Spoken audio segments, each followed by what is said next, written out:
ነገሩ ውጥንቅጡ ወጥቷል። የአሜሪካና የኢራን ፍጥጫ በተኩስ ተፋፍሟል። አሜሪካ የኢራንን ድሮን መታ እንደጣለች አሳውቃለች። ወደ ግዙፉ አብርሃም ሊንከን የጦር መርከብ የተጠጋውን የኢራን ድሮን አውድሜያለሁ ብላለች አሜሪካ። ኢራን ደግሞ ሌላ ታሪክ አላት። ወደ አሜሪካው የጦር መርከብ የላክነው ድሮን በቂ መረጃ ተሰብስቦ ድንገት ግንኙነት ተቋረጠብን በማለት ነው ኢራን ይህንን ጉዳይ የተረከችው። ሁለቱ ሀገራት የትኛው ድሮን እንደተላከና የትኛው ድሮን እንደተመታም ጭምር እየተወዛገቡ ይገኛሉ። ይህን ተከትሎ የነዳጅ ዋጋ በበርሜል $1 ጨምሯል። አካባቢው በከፍተኛ ውጥረት ነው የተሞላው። ሁለቱ ሀገራት አርብ ዕለት ድርድር ያደርጋሉ፣ ንግግራቸውን ይጀምራሉ ተብሎ የተጠበቀ ቢሆንም ከንግግር ግን እሳት ቀድሟል። የኢራኑ ፕሬዝዳንት መሱድ ፔዜሽኪያንም እንነጋገራለን፣ ግን በጫናና በጉልበት አይሆንም ብለዋል። ኢራን የምንደራደርበትን አጀንዳና ቦታ ቀይሩልኝ እያለችም ትገኛለች። ሩሲያና ቱርክ ደግሞ አሜሪካን ተያሏት ይገኛሉ። ወደ ድርድር ሁለቱ ሀገራትን ለመግፋት ጥረቱ ቀጥሏል። በሌላ በኩል የቀድሞ የሊቢያ መሪ ሙአመር ጋዳፊ ልጅ ሰይፍ አልኢስላም በጥይት ተደብድቦ መገደሉ ተሰምቷል። ማን ገደለው? ከግድያው ጀርባ ማን አለ? በሚሉት ጉዳዮች የተምታቱ መረጃዎች እየቀረቡ ይገኛሉ። ስለ ጋዳፊ ልጅ ሞት በተመለከተ የምትሰሙት ይኖራል። ይህ እንዳለ ሆኖ አሜሪካ ጦሯን ወደ ናይጄሪያ ልካለች። ናይጄሪያም አሜሪካም አዎ ጦሩ ተልኳል ብለው ማረጋገጫ ሰጥተዋል። ትደበደቢያለሽ፣ ትመቻለሽ ተብላ ማስፈራሪያና ዛቻ የተንበሸበሸችው ናይጄሪያ የአሜሪካን ጦር በግዷ ተቀብላለች። ጉዳዩን እንመለከተዋለን። ፒያሳ ኔትወርክን ስትከታተሉ ሁሉንም በጥልቀት ታገኛላችሁ። ፒያሳ ኔትወርክን ሰብስክራይብ፣ ላይክና ሼር በማድረግ የፈጣን የተአማኒና የጥልቅ ዘገባዎች ቤተሰቡን ስንል በአክብሮት ጋብዘናል። አሁን ወደ ጉዳዮቻችን አለፍን።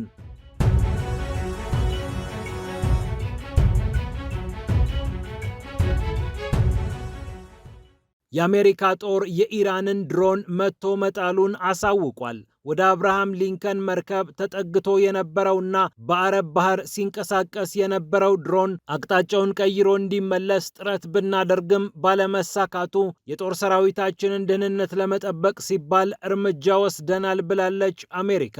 ጠብ ለመጫር በሚያስመስል አኳኋን ተጉዟል የተባለውን ድሮን አሜሪካ ሻሄድ 139 የተባለው የኢራን ድሮን ነው ብላለች። ኢራን ግን የላኩት ድሮን ሌላ ነው ስትል በኋላ ላይ በሰጠችው መግለጫ አረጋግጣለች። የድሮኑ ዓላማ ግልጽ አልነበረም ያለችው አሜሪካ እርምጃ ለመውሰድ እንደተገደደች አሳውቃለች። በርካታ የጦር መርከቦቿን ወደ መካከለኛው ምስራቅ ያስጠጋችው ከደቡብ ቻይና ባህር አምጥታ ወደ ስፍራው ያሰፈረችው አሜሪካ ከኢራን ጋር የሚያተነኳኩሳት ነገር ሊፈጠር እንደሚችል ብዙዎች ሲሰጉ ቆይተዋል። በእርግጥ ብዙዎች የጠበቁት አሜሪካ ኢራን ላይ እርምጃ ወሰደች የሚለውን ዜና እንጂ እንዲህ አይነቱን ግብ አልነበረም። ድሮኑ ወደ አብርሃም ሊንከን መጠጋቱን ተከትሎ አብርሃም ሊንከን መርከብ ላይ የነበረው F-35C የጦር ጀት ተነስቶ ድሮኑ ላይ እርምጃ እንደወሰደና ድሮኑን እንዳወደመ አሜሪካ ይፋ አድርጋለች። የአሜሪካ ጦር ማዕከላዊ እዝ ነው በጉዳዩ ላይ ዝርዝር መግለጫ የሰጠው። የጦሩ ቃል አቀባይ ቲም ሃውኪንስ ለሮይተርስ እንደተናገሩት በአሜሪካ ጦር ላይም ሆነ በሰራዊቷ ላይ የደረሰ ጉዳት የለም። ይህን ተከትሎ የነዳጅ ዋጋ $1 ማሻቀቡ ነው የተነገረው። አካባቢው በከፍተኛ ውጥረት እንደተሞላ ቀጥሏል። የአክሲዮስ ዘጋቢ የሆነው ባራክ ሬቪድ እንደዘገበው አሜሪካና ኢራን እዚህ ግብግብ ውስጥ የገቡት አርብ ዕለት የሚጠበቅ ንግግር እያላቸው ነው። ኢራኖች በምንደራደርበት አጀንዳና በምንደራደርበት ቦታ ዙሪያ መነጋገር ይኖርብናል እያሉ ይገኛሉ። በኦማን በቱርክ የተለያዩ ንግግሮች እንዲደረጉ ጥረት የተደረገ ሲሆን አሜሪካ በ3 አጀንዳዎች ላይ ማውራት አለብን ስትል አሳውቃለች። የመጀመሪያው የኒውክሌር ጉዳይ ሲሆን ሁለተኛው የሚሳኤል ምርትን ይመለከታል። ሶስተኛው ደግሞ ኢራን በመካከለኛው ምስራቅ የምታስታጥቃቸውን እንደ ሂዝቦላ የመሳሰሉ ቡድኖችን የሚመለከት ነው። ኢራን ከኒውክሌር ጉዳይ ውጪ በሉዓላዊነቴ ማንም እንዲመጣብኝ አልፈልግም፣ ስለ ኒውክሌር አውራለሁ፣ ስለ ሌሎቹ ጉዳዮች ግን አልነጋገርም እያለች ትገኛለች። የአሜሪካው ፕሬዝዳንት ዶናልድ ትራምፕ በመጀመሪያው ዙር የስልጣን ዘመናቸው ነበር ከኢራን ጋር አሜሪካ ገብታበት የነበረውን ስምምነት በመቅደዳቸው ምክንያት ኢራን የኒውክሌር ማበልጸጊያ ሂደቷን በከፍተኛ ደረጃ ያጧጧፈችው።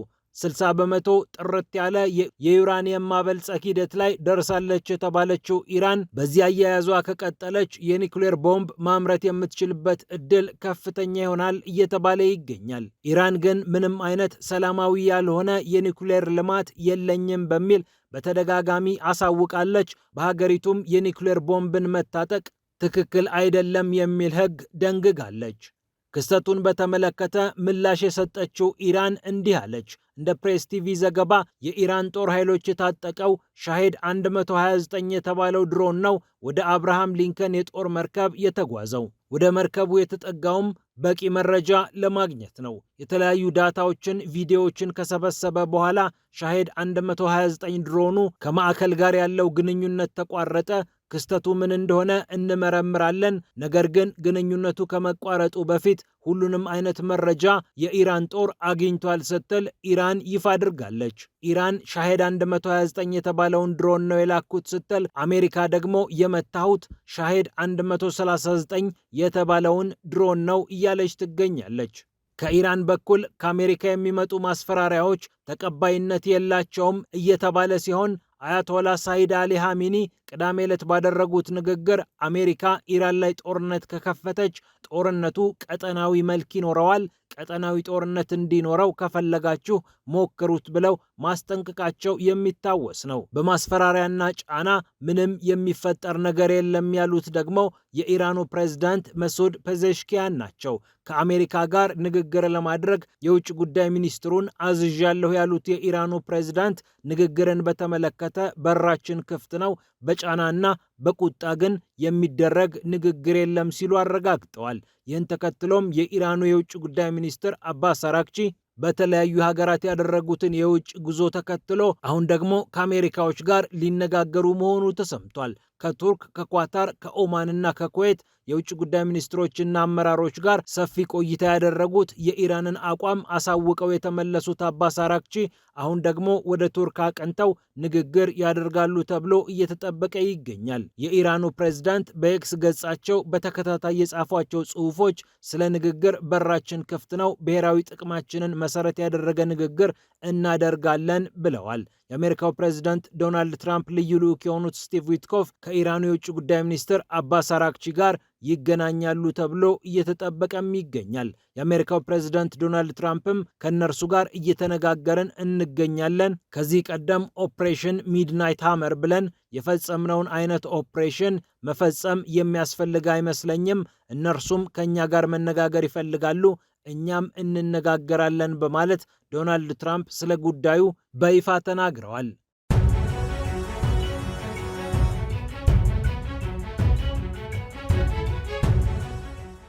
በሌላ በኩል የቀድሞ የሊቢያ መሪ ኮሎኔል ሙአመር ጋዳፊ ልጅ ሰይፍ አልኢስላም ጋዳፊ በጥይት ተደብድቦ መገደሉ ተሰምቷል። የሰይፍ አልኢስላም ጋዳፊን ሞት ተከትሎ ግን የተለያዩ ታሪኮች ብቅ ብቅ እያሉ ነው። አንዳንዶች የተገደለው በመኖሪያ ቤቱ ነው ሲሉ፣ ሌሎች ደግሞ የለም በሊቢያና በአልጄሪያ ድንበር ላይ ነው እያሉ ይገኛሉ። የ53 ዓመቱ ሰይፍ አልኢስላም ጋዳፊ በጋዳፊ ዘመን ቁልፍ ሚና ከነበራቸው የሀገሪቱ ሰዎች መካከል የሚመደብ ነው። ይፋዊ ስልጣን ባይኖረውም ከምዕራቡ ዓለም ጋር ጋዳፊን በማቀራረብና ግንኙነቱን ለዘብ በማድረግ ረገድ ከፍተኛ ሚና እንደተጫወተ ይነገርለታል። በኋላ ላይ ጋዳፊን ለማውረድ በተደረጉ ሰልፎች ላይ ግድያዎች እንዲፈጸሙ አድርጓል በሚል ግን በምዕራቡ ዓለም ጥምድ ተደርጎ ተይዞ እንደነበር የሚታወቅ ነው። ሰይፍ አልኢስላም ጋዳፊ በመኖሪያ ቤቱ በ4 ኮማንዶዎች በተቀነባበረ ግድያ ሕይወቱን አጥቷል ሲል ጠበቃው ለአጃንስ ፍራንስ ፕሬስ ተናግሯል። ዚታን የተባለችው ከተማ ደግሞ የሞተባት ከተማ ናት ሲል ጠበቃው ተናግሯል። ለሊቢያ ቴሌቪዥን ቃሏን የሰጠችው እህቱ ግን በሊቢያና በአልጄሪያ ድንበር መሃል ተገድሏል ስትል ነው የተናገረችው። ከግድያው ጀርባ ማን አለ የሚለውን ጉዳይ በተመለከተ ግን እስካሁን የተነገረ ነገር የለም። 1972 እንደ አውሮፓውያን አቆጣጠር የተወለደው ሰይፍ አልኢስላም ጋዳፊ በተለይ ከ2000 እንደ አውሮፓውያን አቆጣጠር አንስቶ የሊቢያን መንግስት ከምዕራቡ ዓለም ጋር ለማቀራረብ ከፍተኛ ጥረት አድርጓል። የአባቱ ምትክ ይሆናል ተብሎ ሲነገርለት የቆየው ሰይፍ አልኢስላም ጋዳፊ አባቱ ያጡትን ስልጣን ይዞ መቀጠል አልቻለም። ሰልፈኞችን አስገድልሃል ተብሎ ተገድሎ በሚሊሻዎች ተይዞ ለዓመታት በእስር የማቀቀው ሰይፍ አልኢስላም ጋዳፊ በኋላ ምህረት ተደርጎለት ከወጣ በኋላ የሀገሪቱ መሪ ለመሆን በምርጫ ለመወዳደር ፍላጎት እንዳለው ይፋ ማድረጉ ሲያወዛገብ መቆየቱ ይታወቃል። ኋላ ላይ ሐሳቡን ለተወሰነ ጊዜ መግፋቱን ከተናገረ በኋላ ሰይፍ አልኢስላም ጋዳፊ ተገደለ የሚለው ዜና ብዙዎችን ማነጋገሩ አልቀረም። ከጋዳፊ ሞት በኋላ ከፍተኛ ውጥንቅጥ ውስጥ የገባችውን ሊቢያ ሰይፍ አልኢስላም ጋዳፊም ሌሎችም ያተርፏታል ወይ ሲጠየቅ የነበረ ጥያቄ ነው። አሁን ግን ሊያተርፏት ይችላሉ ከተባሉ ስሞች መካከል ሰይፍ አልኢስላም የሚለው ነበር ወደሚል ተቀይሯል። የሊቢያ ጣጣና መከራም አሁንም መቀጠሉ አይቀርም። ከዚሁ ጉዳይ ሳንወጣ ምስራቃዊ ሊቢያን የሚቆጣጠሩት ጀነራል ካሊፋ ሀፍጣር ወደ ፓኪስታን መግባታቸው ተሰምቷል።